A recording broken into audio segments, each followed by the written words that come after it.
علیہم السلام نے کعبۃ اللہ کی تعمیر کیا۔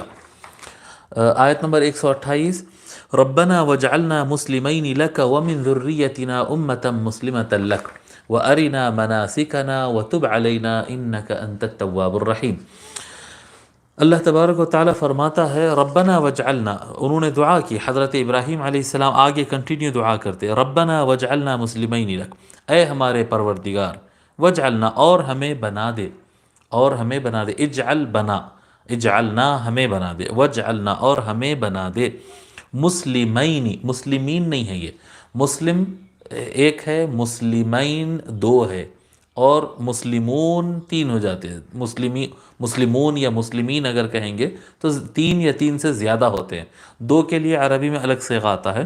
وہ مسلمین، ربنا وجعلنا مسلمین لکا، اے ہمارے پروردگار ہم کو بنا دے مسلم، مسلم سے مراد یہ یعنی کلمہ گو مسلم اس طرح سے یہاں پر نہیں ہوگا، وہ تو تھے ہی، وہ تو مسلمان بلکہ سب سے پہلے مسلمان تھے وہ، مسلمین یہاں پر اپنے آپ کو تیرے سپرد کرنے والے، سرنڈر کرنے والے، جی مسلمین سے مراد یہاں پر سرنڈر کرنے والے مراد، مطیع و بردار، تیری اطاعت کرنے والے، ربنا وجعلنا مسلمین لک، اے ہمارے پروردگار ہم کو تیری اطاعت کرنے والا بنا دے، اپنے آپ کو تجھ کو سرنڈر کر دینے والے، حوالے کر دینے والے بنا دے، وَمِن ذُرِّيَّتِنَا اور ہماری نسل میں سے بھی، وَمِن اور سے، من ذریہ، ذریہ نسل کو کہتے ہیں، اولاد کو کہتے ہیں، جو نسل پھیلتے جاتی ہے اس کو ذریہ کہتے ہیں، وَمِن ذریہ، ذریتنا ہماری نسل، وَمِن ذُرِّيَّتِنَا اے ہمارے پروردگار ہماری نسل میں سے بھی، مولا ہم کو اطاعت گزار، فرما بردار، تیرے اپنے آپ کو تیرے حوالے کرنے والا بنا، اور ہماری نسل میں بھی، اب دیکھیے وَمِن ذُرِّيَّتِنَا أُمَّةً مُسْلِمَةً لَكَ، اور ہماری نسل میں بھی ایک بڑی امت کو پیدا فرما جو اپنے آپ کو تیرے حوالے کرتی ہو، جو تیری بارگاہ میں تیرے احکام کی اطاعت کرنے والی، امۃ مسلمۃ لک۔ تو اب یہاں پر دیکھیں ان الفاظ کے اندر خصوصی دعا ہو رہی ہے خود کے لیے اور اپنی نسل کے لیے، اور یہ بات ذہن میں رہنا چاہیے، یہ بات ذہن میں رہنا چاہیے کہ کنسٹرکشن کے وقت حضرت ابراہیم علیہ السلام کے ساتھ حضرت اسماعیل علیہ السلام ہے، حضرت اسماعیل علیہ السلام ہے، ابراہیم علیہ السلام کے دوسرے بیٹے، حضرت ابراہیم کے دوسرے جو بیٹے حضرت اسحاق علیہ السلام ہیں وہ یہاں پر نہیں ہیں، یعنی یہ بنو اسرائیل کا، یہود و نصارہ کا خود کو اعلیٰ سمجھنے کا جو تصور ہے، اور یہ ان کا خیال ہے کہ ہم ہی افضل ہے قیامت تک اور ہمارے سے افضل کوئی آ نہیں سکتا ہے، حضرت ابراہیم علیہ السلام نے حضرت اسماعیل علیہ السلام کی نسل کے لیے خصوصی دعا فرمائی ہے، جو کہ اس وقت حضرت اسحاق علیہ السلام نہیں تھے، خانہ کعبہ کی تعمیر میں حضرت اسحاق علیہ السلام نہیں تھے، حضرت اسماعیل علیہ السلام ساتھ تھے، اور ان کے لیے، اپنے لیے اور ان کے لیے حضرت ابراہیم علیہ السلام خصوصی دعا فرمائے ہیں، یہ امت مسلمہ کے لیے ہی، یہ حضور صلی اللہ علیہ وآلہ وسلم کی امت کے لیے۔ پھر آگے فرماتے ہیں وَأَرِنَا مَنَاسِكَنَا، اور ہمیں دکھا دے، ارینا ہمیں دکھا دے، مناسکنا ہمارے اپنے مناسک، منسک کس کو کہتے ہیں صاحب؟ ایک ہوتا ہے منسک،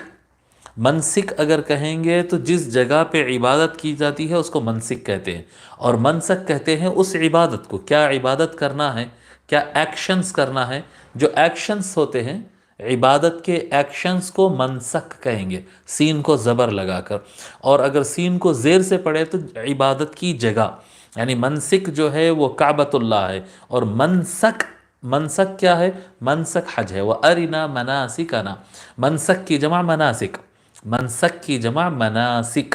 تو یہ مناسک کیا ہے؟ افعال حج، کعبۃ اللہ کی خصوصی عبادت کیا ہے؟ کعبۃ اللہ کی خصوصی عبادت حج ہے، وَأَرِنَا مَنَاسِكَنَا، مناسک جمع استعمال کر رہے ہیں، یعنی ہم کو حج کے ایکشن سکھا دے، کس طرح سے یہ کعبۃ اللہ کے پاس عبادت کیسے کرنا یہ ہم کو سکھا دے، وَتُبْ عَلَيْنَا اور ہم پر خاص نظر فرما، جی توبہ والی اور کیا کہتے ہیں کرم فرمانے والی خاص